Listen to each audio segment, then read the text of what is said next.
And, it's kind of you almost live in a theater and putting on a show. Yeah. I definitely have done that. And then at some point, actually, it sometimes also helps to have friends and to then listen to them. As this friend was like, oh, you have put up a whole show for us again. It took me a little while to unpack that myself and to have the courage to change it. Yeah.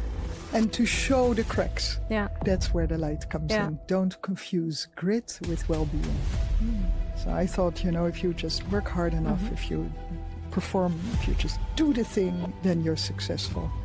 And that's, the showing the cracks and letting the light come in makes you feel so much happier and is so much more fulfilling as a human being. And if the mold is male, you therefore never ever completely fit in. Be a sponsor. Actively look for and celebrate female role models. When you doubt yourself, you have a big decision to make.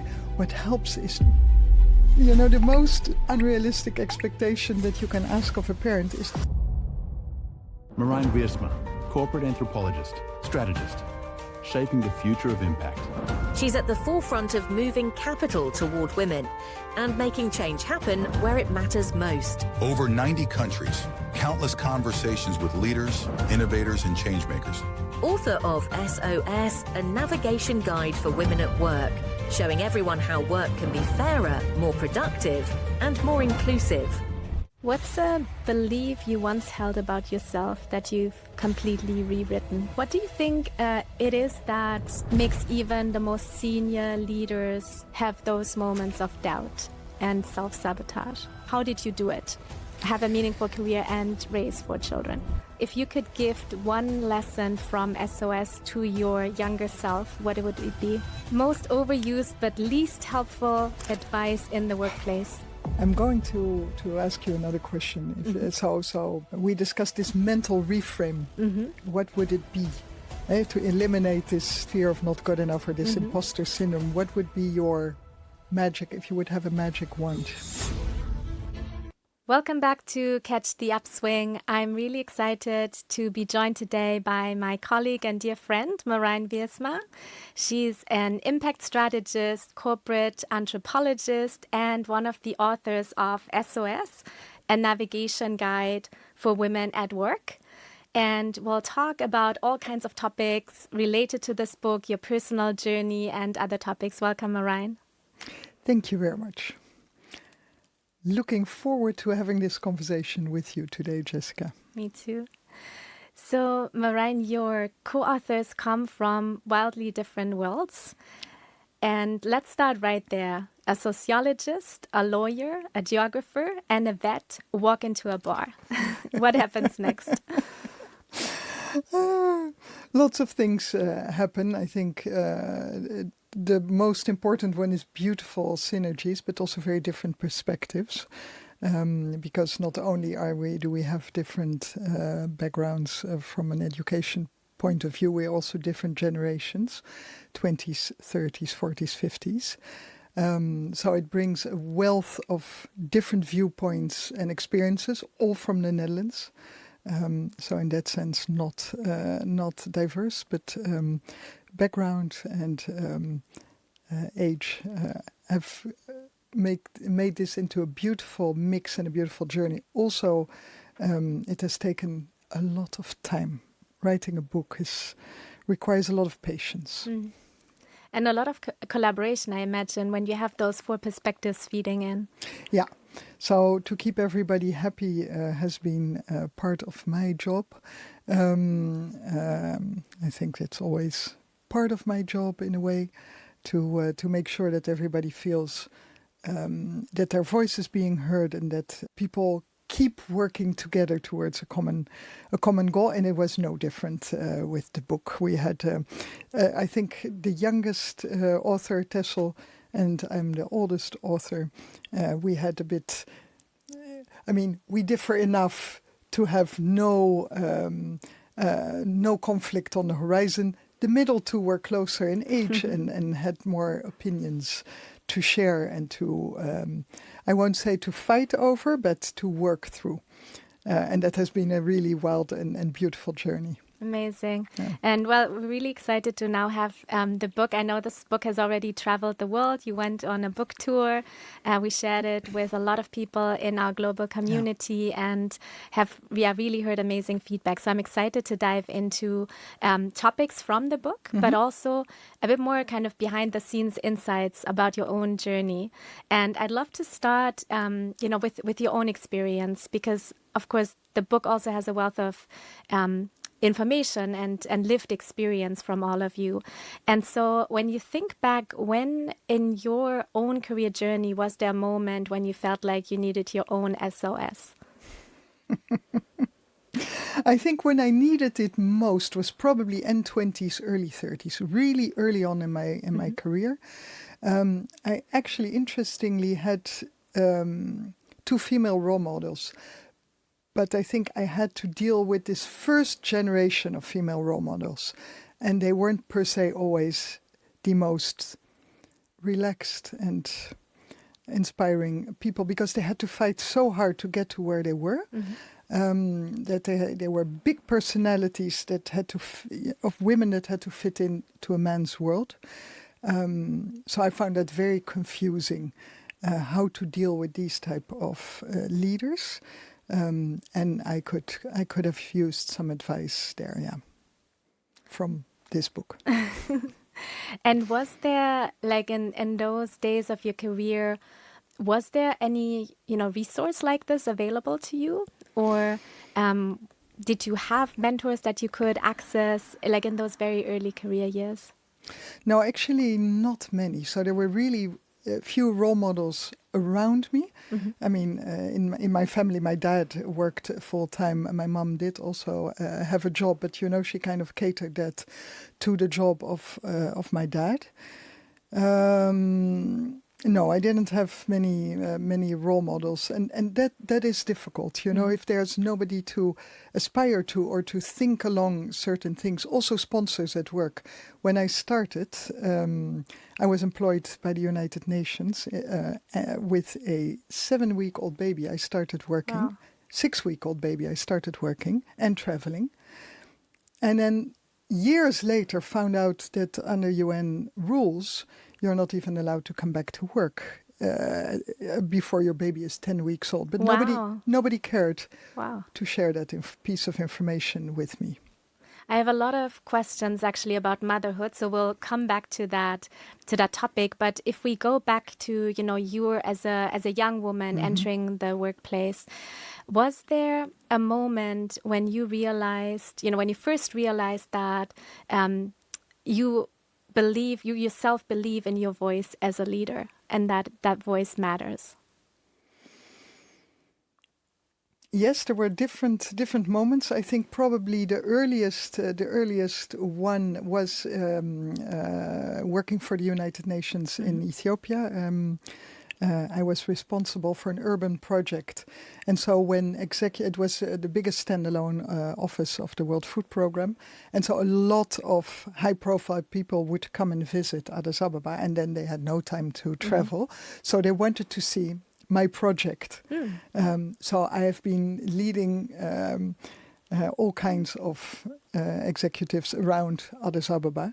And I thought that was funny, me being 27, having the governor of Illinois, visiting my project. And I was like, oh, these are normal people, and you can actually talk to them, and they're interested, and there's stuff they don't know that I happen to know because I've lived here longer than they have, etc., etc.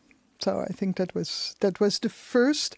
And then much later, when I went into more of the innovation side of my job back in the Netherlands, I had set up a platform for bankers to really rethink the future of banking.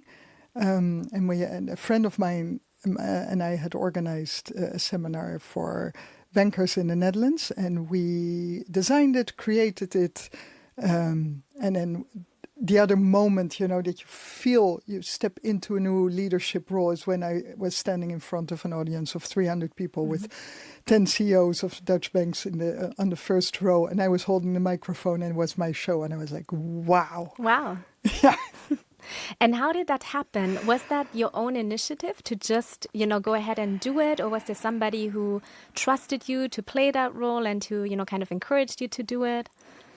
Yeah, so I mean, one thing leads to another, isn't it? So there was this beautiful person who has set up Stuart Red Queen in the Netherlands, and he did after the banking crisis, he rallied a couple of young bankers together around innovation and around changing the rules of the game, really, in banking.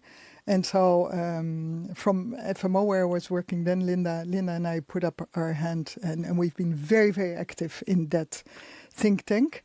And that's how we got to build the network, get to know all these people.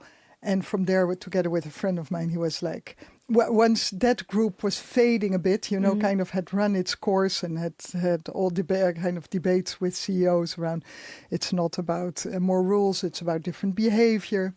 We're like, wait, there's more to this.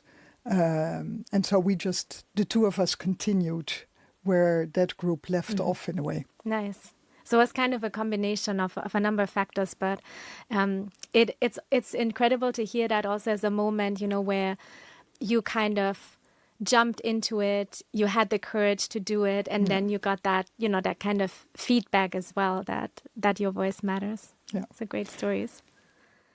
I want to take us a bit, around the world, because what's fascinating about you is you have worked in 35 countries and traveled to 93 countries, if I got that right. Yes. And I'd love to hear a story from your travels that has shaped how you lead today. Yeah, so I think that it's a story of humility, this one, really. When we moved to Ethiopia, this was, again, this job for the United Nations. I met this amazing woman who became one of my best friends. I mean, more than a friend, it's like a sister. But our backgrounds couldn't be more different. She was from a very humble background, grew up in the slums of Addis Ababa. I come from a very privileged background. She started off working, looking after our children. And I had my first job. We both didn't really know what we were doing, I don't think. But we grew an incredible friendship. And I think that friendship and the way she looks at life, she's very Christian. And I identify, I think, as atheist, basically. But to then disagree on this part, but to say it doesn't matter because our values are the same. And to see how somebody comes from such a different background and can become so close to you. I mean, I dare say it's the deepest friendship I have forged over the years, but with an Ethiopian woman, and that is quite rare. I've discovered, most of my friends also abroad have been Dutch. I'm Dutch. Most of my friends have been Dutch. But that is the relationship that has formed me as a human, but also, therefore, me as a leader most. And what do you think it was with that relationship in particular? Was it because you were so different? Was it because you truly listened and tried to understand each other, and then you identified you have shared values even though you have different beliefs at the face of it? Or, can you kind of pin it down what that really was that made it so special? Yeah, I wish I had the wisdom to really listen at that age. I did not. So we fought a lot. Well, I fought her more than she fought me, but we had deep respect for one another. And I think that was the basis on which we built. I think now we're wise old women that love to still hang out.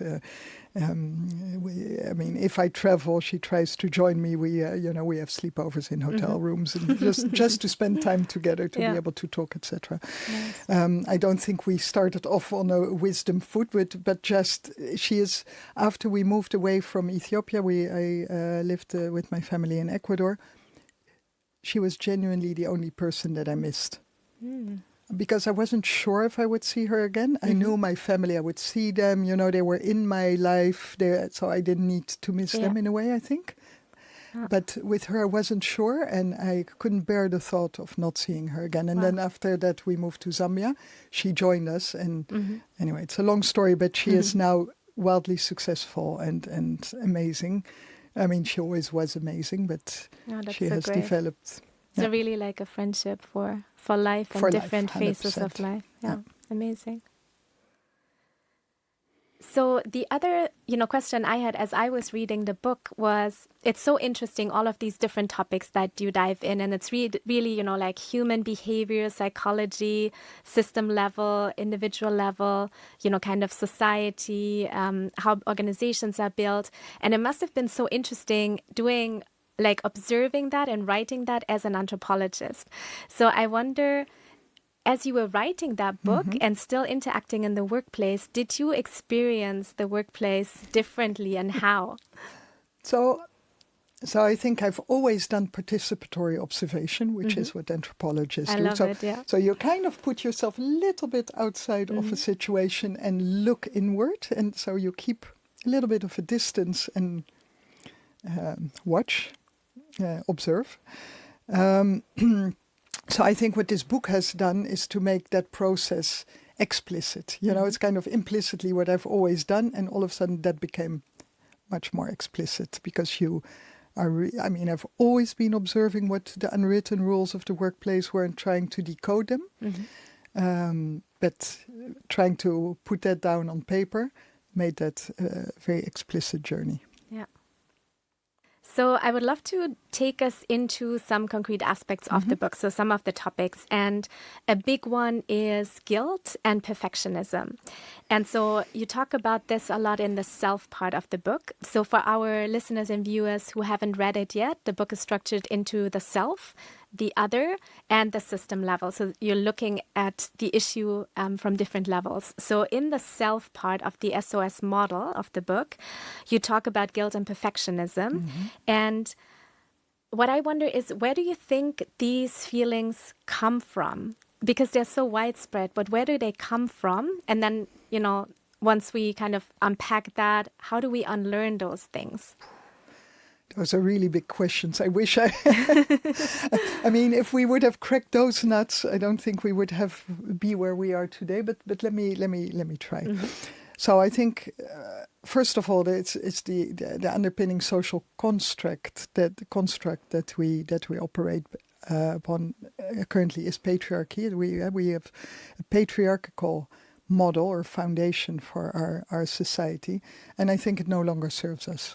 So I think this is a model that maybe for a while has helped in growing wealth and in the more and bigger but I think nowadays we need different skills and different mindsets to solve the problems. We don't need more, we need smarter. We don't need to compete, we need to collaborate. So we need these very, very different skills. And then how do we overcome that or unlearn? My God, it's like patterns that have been there for centuries. So to unlearn patterns that have been there for centuries takes, I hope not centuries, but will take a long time. But I think step one, maybe in unlearning, is recognizing that this is happening. I think that is really, really crucial. If you don't see it, you can change it. But then step two is to share with others. Hence the book. It's one way to share. And the next step is also then to activate, to see how you can put lessons from this, either from this book or what you see in the workplace into practice. So when you were interviewing people for the book and also reflecting on your own journeys with your co-authors, what did you discover? How does guilt, for example, show up in the workplace, or perfectionism, or the combination of the two? So I think it shows up as the imposter syndrome. I think that's one, or imposter moments. Syndrome sounds very big. It often manifests more in imposter moments. And that is the fear of not being good enough. And to learn to trust yourself, to learn to trust your own voice, not to agonize over every mistake. is really a skill everyone needs to learn, and it never really goes away entirely. I mean, there are people that don't recognize it. They're like, "What? What are you talking about?" But certainly, so women experience these imposter moments more often than men.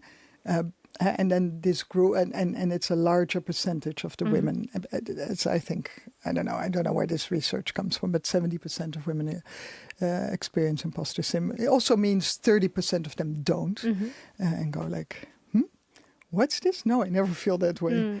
And I wonder actually if men really feel that less, or if they just don't acknowledge it and don't talk about it that much, which is another interesting, I guess, anthropological question. Well, exactly. You know, I mean, all this conditioning that I'm talking about from a female perspective also has repercussions on the male perspective. Of course, you're conditioned to be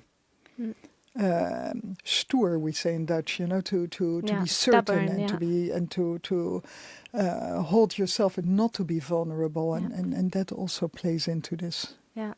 So if we, reflect on how this manifests in the workplace, it's, for example, working on something, doubting yourself, am I good enough for this role? Am I good enough for this project? Can I do it? But also on a task, for example, wanting it to be perfect and, for instance, not submitting it, right? Because you feel like it's not good enough yet. Let me do more. There's more I can do, and putting a lot of pressure on yourself. And then I guess the guilt part is this. Now I feel guilty because I'm late or because I've worked too much, and we'll come to the other side of the coin, of the guilt. Now I haven't spent that much time with my family, for example, or with my friends. So that's kind of how they interplay. And as you mentioned, that then is also tied to these imposter moments of feeling like not good enough, or what am I doing in this role? Am I even the right person? And we'll dive into that in a bit more detail, because I think that's a very, very interesting phenomenon that we observe in the workplace. Yeah, but don't you also have an example there? I think you have stories to tell in this regard. Yeah, let me think. So I think when I personally dropped perfectionism was when I realized the trade-off between timeliness and perfection, which was very interesting. And I realized it relatively late in my career. So I was definitely, overworking myself to produce perfect results. I think I was totally in this perfectionist trap. I had, the standard of excellence. Also, I must say, at the time when I graduated and went into the workplace, there were, all these slogans, like, for example, Deutsche Bank, passion to perform, right? And if you translate it into German, which is the original slogan, it goes even deeper. It's like this true passion, like it's performance out of passion, basically. So it's, it's really this excellence. And excellence was always, exactly first, always striving for excellence. And even when you looked at company values at the time, it didn't say honesty, collaboration. It said excellence. It said, perfect results. That's also kind of, I went to business school, so that's how we were trained. And so it was relatively late in my career when I realized that there isn't a need to go all the way to perfectionism, because then you might have missed the train. You might not be timely enough. And sometimes good enough is good enough. And it's more important to be fast or, to be on time. And so it's kind of finding the right balance between doing things perfectly and doing things to get momentum on time, or like getting the timing right. So I think that's an interesting insight from my own experience. Yeah. No, very, very much so. And I'm going to ask you another question. We discussed this mental reframe, and what would it be to eliminate this fear of not good enough or this imposter syndrome? What would be your magic, if you would have a magic wand? So I think for that, I have to tell you my own story with imposter syndrome, because it's kind of tied to my magic wand. And it's something that I've been reflecting, on a lot throughout my career, because when people told me about imposter syndrome or imposter moments as kind of a concept, I didn't immediately recognize it. And I think I told you on a few occasions when we were traveling together that I actually don't have it, which is a bit strange. And so I interrogated that more. And so the story for me goes back to when I was in high school. And the background to that is when I was a child, I was very shy and very insecure. And it took me quite some courage to go to high school, deal with a lot of negativity and, like finding my place in high school. And when I was around 15, I had some confidence. Like that was kind of a bit of a turning point for me. I had gained more confidence. I was, more popular, if you will, and more connected. But something that I could just not overcome was my grades in school. So the only thing where I was really shining was English. I was always number one in English, always kind of came naturally to me. But in other subjects, and particularly in STEM, so in math and science, I just couldn't get beyond mediocre. And I didn't know what it was. I believed that it was something to do with me. Like some kids just have talent, others don't. I thought there were limits to my potential. And that was also what was presented to me from teachers, from the adults around me, and maybe even from my peers, who were better or who were also not good and who also had those beliefs.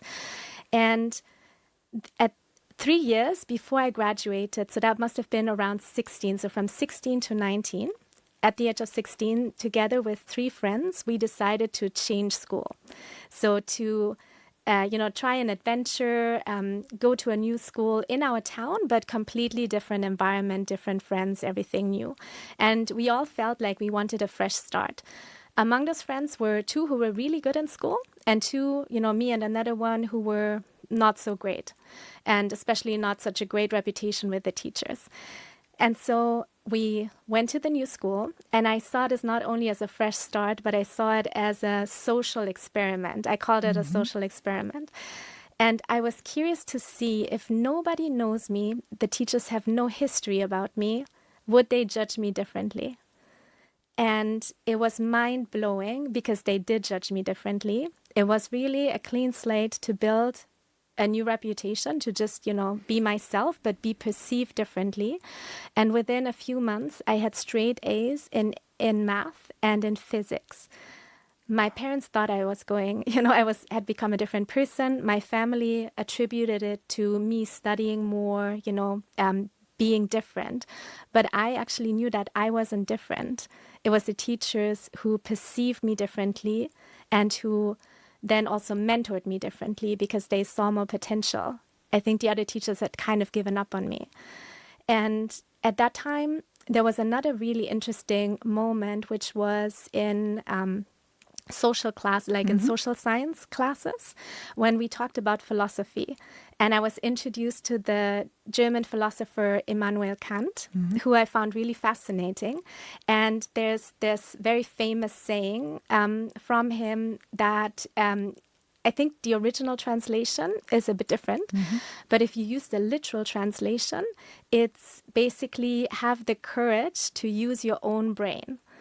And at the time, this such a fascinating concept, like, where's that even coming from? Have the courage to use your own brain. And I was like, that's it. Why do I constantly defer to other people to give me the answers? Or, why do I always believe other people have the potential? Maybe the answer is within me, and I don't need to constantly defer to other people. And so those 2 things combined, my social experiment and that insight from philosophy, led me to believe that everybody is an imposter. So, and that's why I think you're right.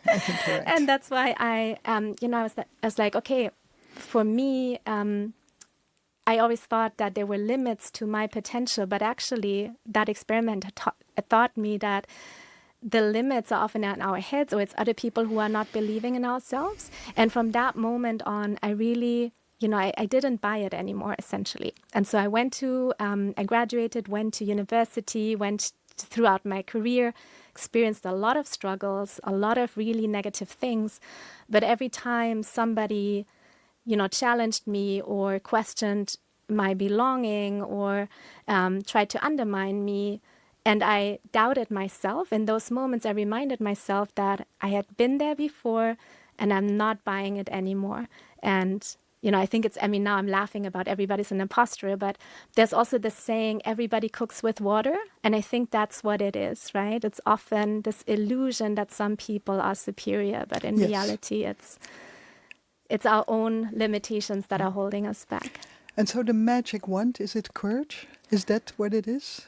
I think it's courage, and I think it's also pulling down the curtain of seeing things for what they actually are and not buying it anymore. So it's courage combined with not being afraid of your own light. Yeah, exactly. Yeah, it's beautiful. Yeah, I wonder if you have any stories related to imposter moments or your magic wand, if you could do something overnight. Yeah, so imposter is, I don't like the concept. I still don't to this day.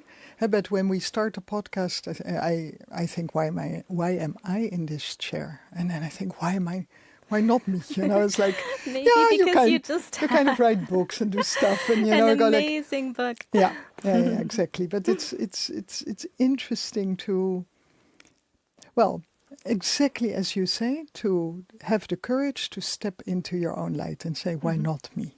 Yeah. If not me, who? Kind of. So I think growing into that sense of confidence, also not being afraid to make mistakes is insanely important. Yeah. And you have to fall flat on your face a few times to see that doesn't kill you, but makes you stronger. And that helps. And then when these imposter moments bubble up, you kind of see them and you can gently laugh at them. And they kind of, so that the syndrome becomes moments. They come up and they go away because they no longer have a place. But it's hard work. It's hard work to get there. It is. And it's not easy because our environment doesn't make it easier. And it does take a lot of courage and reminding yourself.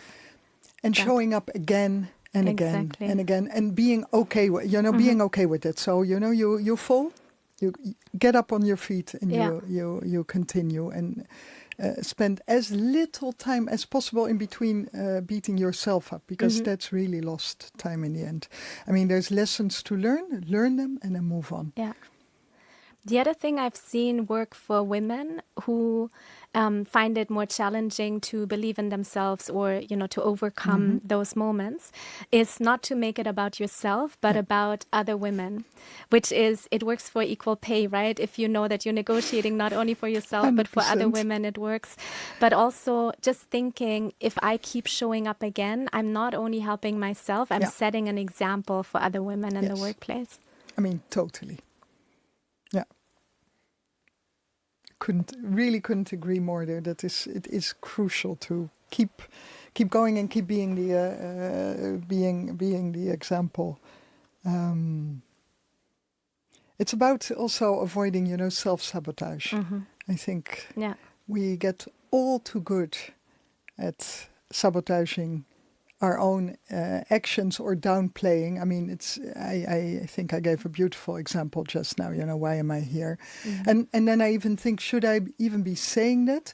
Or, if you are in the phase in life that I'm in, you make choices about these things. Do you talk about the vulnerability, or do you emit the confidence to show people that?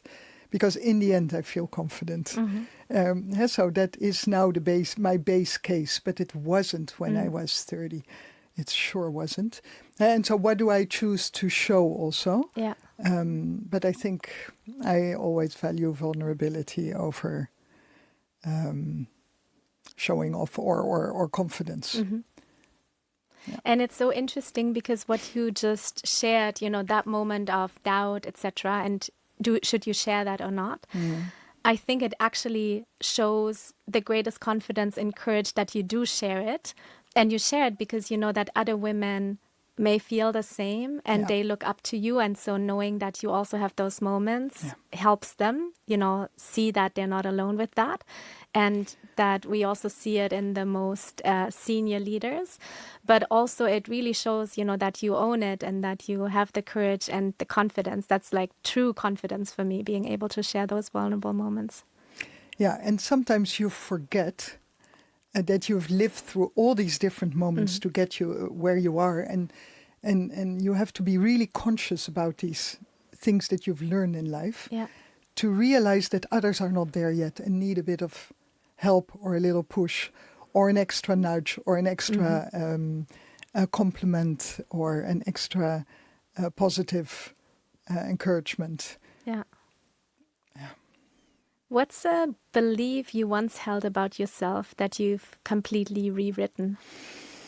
I find it a difficult question. Well, maybe one that we have talked about, when we started working together. That I said I really love work and I love working with you and I love the work that we do in Genderlands investing, but I don't like managing a team. Can you keep? And now I have a whole. And actually, I have rewritten that belief about myself. I actually do enjoy working with people and helping to for them to make a next step in life, but also at work, seeing them as a whole person and being part of their journey for a while is actually a privilege. And so that's definitely a belief I have rewritten in the workplace quite recently.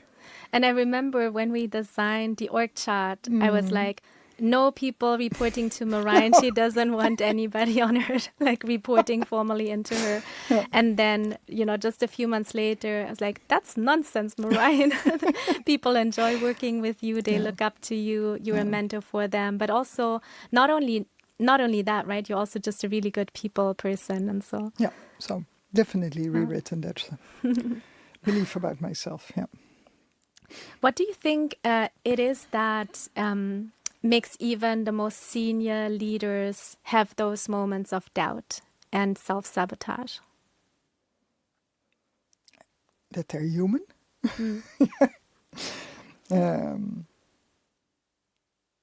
I think.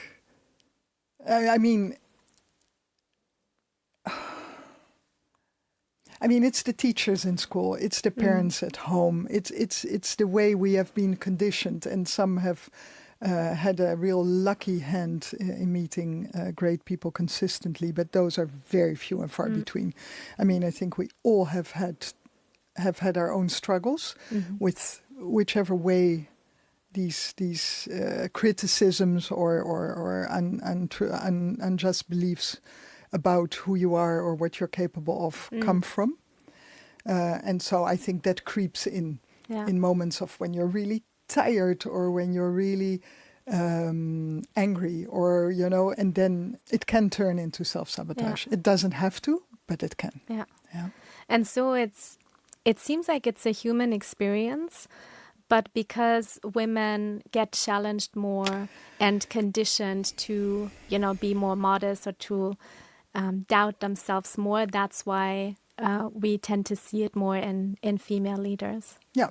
If the mold is male, you therefore never ever completely fit in. Right. And can you break that down? The mold is male. I know what you mean. When I say the mold is male, then I do talk about patriarchy, and that's the anthropologist in me. You have to forgive me. But what it really means is that the world is designed by men for men. And that is, I think, what we are trying to change into by people for people. And that sounds a lot easier than it is. Yeah. So it is, for example, it starts with, for instance, jobs advertised as looking for a leader who's aggressive and competitive, etc. So it's all kind of masculine, framed and biased in the way roles are shaped or workplaces are designed. Yeah. And it is the women that freeze to death in an office because the air conditioning has been designed for 40-year-old white men in suits. It's just one out of a gazillion examples. And they're really great ones in your book. So, great examples, definitely. So we talked about the mental reframe. I wonder if we could try to get a bit more concrete advice for our listeners. So if somebody listening right now wants to do something big tomorrow but is doubting themselves today, what's their SOS move? What could they do? Well, be aware that when you self-sabotage and avoid that. And the other reframe that I find helpful, and you mentioned it earlier on in our conversation already, is if you feel this moment of doubt or panic, creeping up, and you have a big decision to make, what would you advise your friend? Because often you know exactly what you would advise somebody else, and then take your own advice. Yeah, that's a really great one. Yeah. Because I think we often don't ask ourselves for advice, but we, as like we talked about this, you kind of have the answer within you exactly. if you listen to yourself. Yeah. What are some daily habits that keep you energized, keep you well, both mentally and physically? So before I answer that question, if you'll allow me, daily. So I've been fascinated about female role models, and this book is the I think the result of that. But earlier on, I had the opportunity and the privilege to make a couple of documentaries, very short documentaries about female role models, and I was really looking for the patterns behind success. And daily practices is something they all had, whether it was a daily prayer, a daily run. They all had something to unwind or to put their mind, to neutralize their mind almost, to put their mind at rest. Yeah. So that is a common denominator, these daily habits that these women that I then made these documentaries about had. So I started thinking about this notion of daily habits and interrogating what are mine. What totally works for me, as you know, is my yoga. I mean, there's nothing new about yoga, certainly. But when I started 30 years ago, it was you were still, a bit weird, but now it's pretty mainstream. I do that every morning when I roll out of bed. In every hotel room. Wow. There's a couple of sun salutations, and if I have time, I go and take an hour's class, and I make time for that 4 to 5 times a week. And then the other thing is my beautiful dog, and walking my dog keeps me sane. I mean, that has to be done every day, except when I'm traveling. And what really is a daily habit that comes naturally also when you're surrounded by family is spending time with your loved ones, and that can be about 5 minutes. Chat with my mom, who I have the privilege to share at a house with. She lives on the ground floor of our house, or with my husband or one of the kids when they're around. Is to have some real, but then I'm very purposeful in making that time count. Yeah, it's beautiful. Yeah. I am not yet very good at the daily practice of yoga or meditation. I'm trying, but I do also have the privilege of the dog, and that's a huge thing for me. That really helps. And I also call my family at least once a day, even if it's just for 2 minutes. Yeah, it's exactly, the connection with your loved ones is, I think, a daily practice that totally works. I want to come back to your previous question, because there's one thing that I really like, and talking about the daily practices reminds me of, when you doubt yourself, you have a big decision to make. What helps is to keep a positivity diary. It's kind of making note of positive things people say about you, because somehow our beautiful minds are wired to remember the negative and to forgo the positive, and often you get more positive feedback than negative. in reality, if you would really pay attention. So if you get positive feedback, keep a positivity diary whereby you make note and read that through. And that kind of calms your mind also and can give you the confidence to go like, yeah, I got this. Yeah, that's a great one. And also something that's quick and you can integrate it into your day. Yeah, I like it. So another big area in your book is productivity, parenting, and boundaries. And I'd like to unpack that a bit, starting with the most unrealistic expectation that workplaces put on parents. Yeah, I mean, the most unrealistic expectation that you can ask of a parent is that they can do it all the time. Mm-hmm.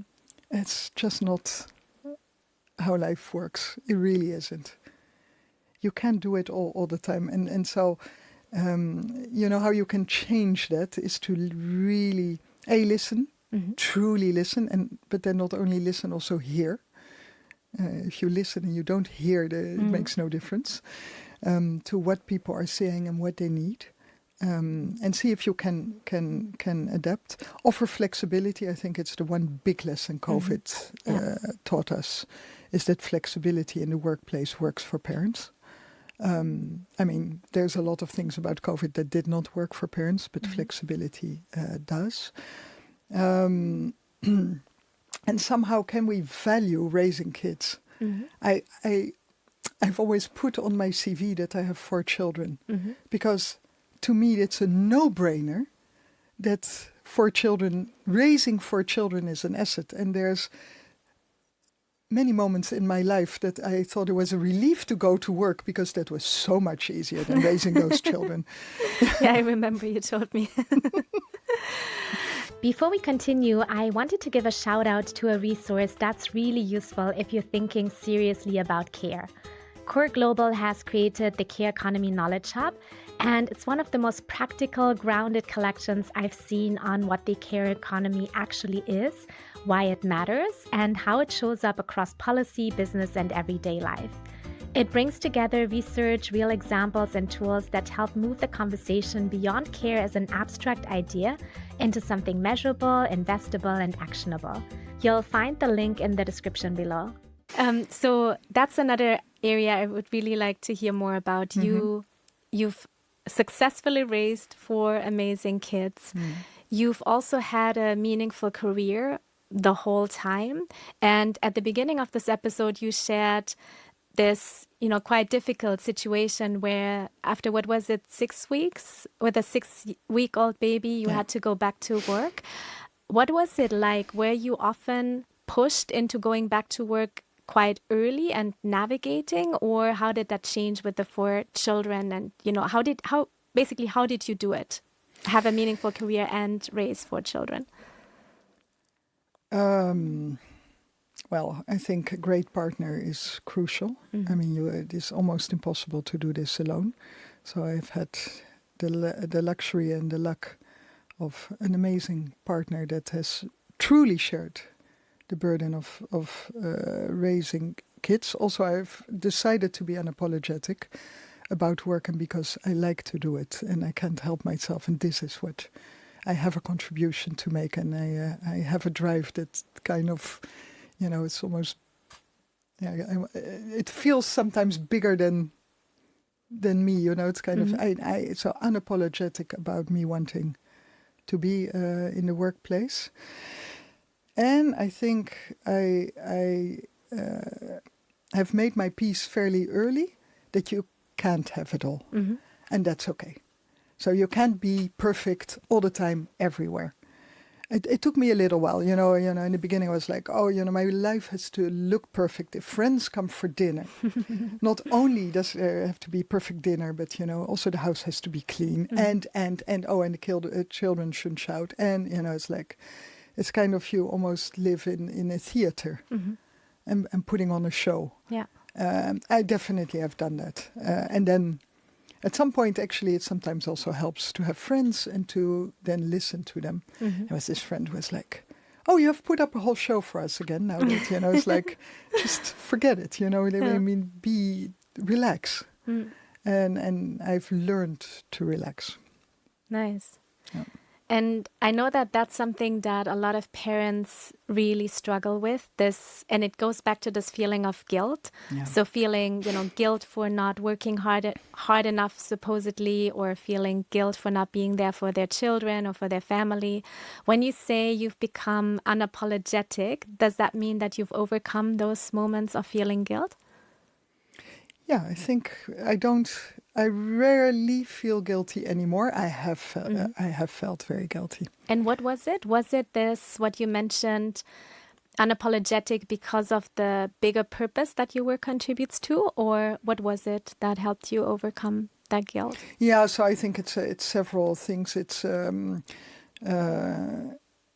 being unapologetic at some point is a decision. It's like, this is really, truly who I am, and deal with it. I told my children, everybody is entitled to their own trauma, as long, as it's not too dramatic. And my kids thrive by neglect, but there's a lot of lovingness in this. It means, I got them to pack their own bags as early as 4 years old, which of course resulted in no underwear in the middle of nowhere. No show there. No pants. It's like, but there was always a way to solve that, and they learned a lot about it and thought it was very normal. And I mean, yeah. So it's interesting because that's dropping the perfectionism, right? Which ties back to our earlier discussion about perfectionism and guilt. Yeah, you are right. Yeah, so that was within the safety of the family, and the other perfectionism was when others came into the picture. Yeah. So within the family, I think I've always felt pretty secure and supported by my partner, because he's the witness in life, kind of in that sense. Yeah. And then as soon as others step into the picture, you kind of fall back into a pattern of, and that was early on. I think till mid-30s, that's when this whole showing that you can have it all, I dropped that. I was like, no, it is actually not possible, and it's making my life miserable instead of wonderful. Yeah. Why am I doing this? Recognizing that you making peace with the fact that you can't have it all. Yes. And then also interesting when your friends pointed out that you were putting up a show for them. I guess it was also, was for you a relief that you didn't have, that they basically said you don't have to do it anymore. But also when you put pressure on them, right, by being so perfect yourself, or presumably perfect. In a way. It kind of takes out the pressure of everybody. No, I wasn't grateful to this friend at all in the moment. I was like, no, what are you talking about? Poor guy. And he was right. I mean, he was definitely right. It took me a little while to unpack that myself and to have the courage to change it. Yeah. And to show the cracks. Yeah. And as Leonard Cohen reminds us, that's where the light comes in, through the cracks. And life becomes so more beautiful when it's cracked. Right. So if we move on to some practical takeaways for our audience, can you give us a quick win in each category in self, others, and systems that our listeners can try this week? Yeah, maybe for self, in the spirit of what we've been talking about, don't take yourself too seriously. And on the one hand, I think you must take yourself very serious and own, who you are, etc. But we are pretty insignificant beings, and it helps to laugh. This is one of the recommendations from the chapter on humor. For others, so this is the SOS framework, self, others, and society. For others, be a sponsor. Anybody can be that to somebody else. Help somebody else move along the work space in whatever it is they need. I mean, I have been incredibly lucky with a couple of good sponsors in my life. One negotiating for a higher salary when I had a job that nobody really understood, and it helps too. So, and that was, I never asked that person to be a sponsor. Yeah. She decided to be a sponsor. And then for systems is to actively look for and celebrate female role models in whatever workspace you're in. Yeah, these are great ones. And as a sponsor, maybe just quickly double clicking on that. So it's when you are in a position where you can support somebody I guess it could even be a peer or somebody more junior to be their champion, their advocate, and exactly help them advance in their career. Yeah, exactly that. Great. So thinking about the future and the legacy that you want to leave, if you could gift one lesson from SOS to your younger self, what would it be? Oh, it would definitely be don't confuse grit with well-being. So I thought, if you just work hard enough, if you perform, if you just do the thing, if you, it's a bit that uptight. If you put on the show, if the theater looks, if the stage is perfect, then you're successful. And that's, the showing the cracks and letting the light come in makes you feel so much happier and is so much more fulfilling as a human being. And yeah, that's a great one. How do you want SOS to be remembered in 20 years from now? Is it still a book? Is it a movement? Is it something else entirely? Yeah, I love the idea of a movement.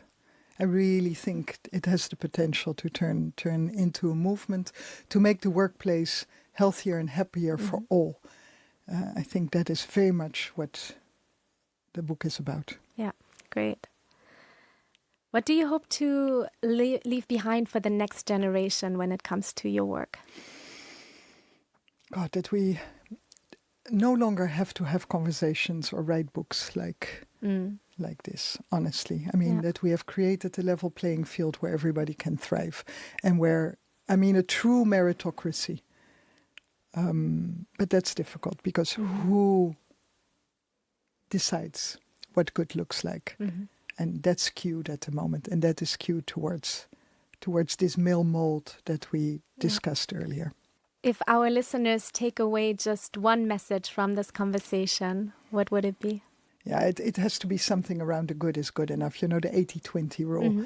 And drop perfectionism. It doesn't serve you in the long run. Yeah, that's a very concrete one. Yeah.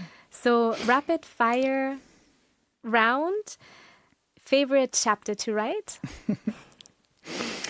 Or was it the footnotes? Well, no. So the hilarious. first version, I didn't even. My sister is the pen holder, my youngest sister, and I didn't even read the footnotes when I read it first. She was furious, and when I read it the second time and did read the few footnotes, which are hilarious, I understood.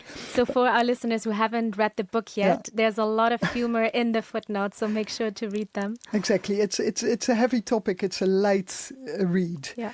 So, but my favorite chapter is power, because that's where it gets a bit edgy. Nice. Most overused but least helpful advice in the workplace? Get on with it. That's empty shell. Yeah.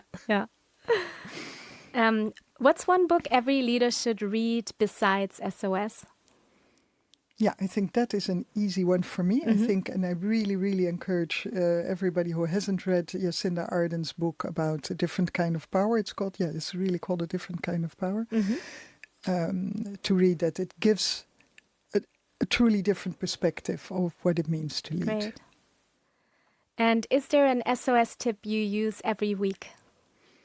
Yeah, I think I regularly remind myself to put my own oxygen mask on first before helping others. Oh, that's a great one. Yeah, look after yourself before helping others. Yeah. Amazing. Thank you so much, Marijn. It was really insightful conversation, and I really appreciate you sharing about the book, but also much beyond the book, about your own journey and experiences. Yeah, I truly enjoyed this conversation. Thank you.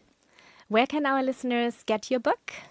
So you can get it on Amazon, for the Dutch listeners on bol.com, and we have our own website, SOS Women at Work, with more information on the book. Perfect. So make sure, everybody, you get your copy of SOS. You can get it in a lot of places. Visit the website to find out more about the story behind the book, and make sure you subscribe to this channel so you don't miss an episode going forward. We have exciting additional conversations coming up. Thank you so much, Marijn. If you find yourself coming back to these conversations, subscribing is a simple way to stay connected. It helps build a community of people who are motivated by purpose and the possibility of positive change. And it helps reaching others who are looking for depth, perspective, and a bit of grounded optimism. If that resonates, I'd love for you to subscribe.